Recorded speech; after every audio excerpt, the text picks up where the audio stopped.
ইলিশ বাঙালির ঐতিহ্য। এই ইলিশ না হলে কি আর চলে? তো আজকে একটা ডিফারেন্ট ইলিশ মাছ রান্না হবে। প্রথমে ইলিশ মাছ কেটে নেওয়া হয়েছে। এখন লবণ হলুদ দিয়ে মাছটাকে ভালোভাবে মেখে রাখা হবে। এরপরে কড়াইতে একটু তেল দিয়ে গরম হয়ে আসলে মাছগুলো ছেড়ে দিতে হবে।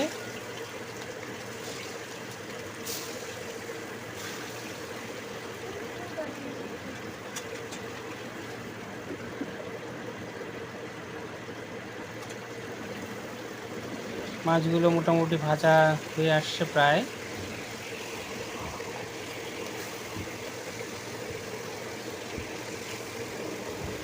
নর্মালি ইলিশ মাছ খাওয়া হয় বেগুন দিয়ে অথবা সর্ষে ইলিশ, তারপরে আরও কিছু রেসিপি আছে। তো আজকে একটু ডিফারেন্ট রেসিপি।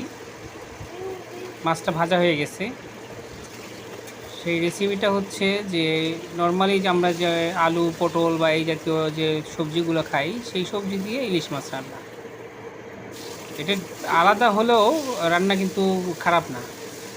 এটা বাড়িতে ট্রাই করে দেখবেন, খেয়ে দেখবেন, ভালো লাগবে, খারাপ না। তো কেটে রাখা পটলগুলো একটু ভেজে নেব হালকা করে।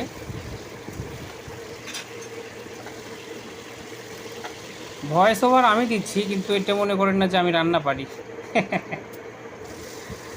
তো কেটে রাখা আলুগুলো আবার একটু ভেজে নেব হালকা করে।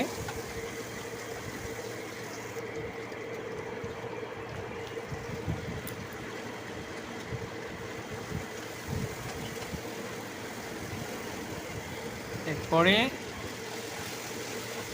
আলুগুলো পটলগুলো একসাথে করে মশলা দিয়ে একটু কষিয়ে নেব বলতে নিতে হবে আর কি। জল দিয়ে দেব সিদ্ধ করার জন্য। লবণ পরিমাণ মতো, সাথে জিরার গুঁড়া, হলুদ। এরপরে ফুটে উঠলে মাছটা দিয়ে দেব, ভেজে রাখা মাছটা। কিছুক্ষণ এভাবে রান্না করার পরে ঢেকে দিয়ে আবার রান্না করব।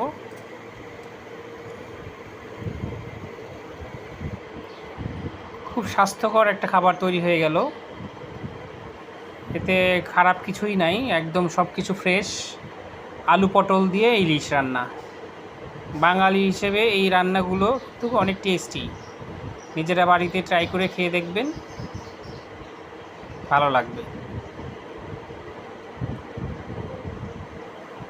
ওকে, বাই।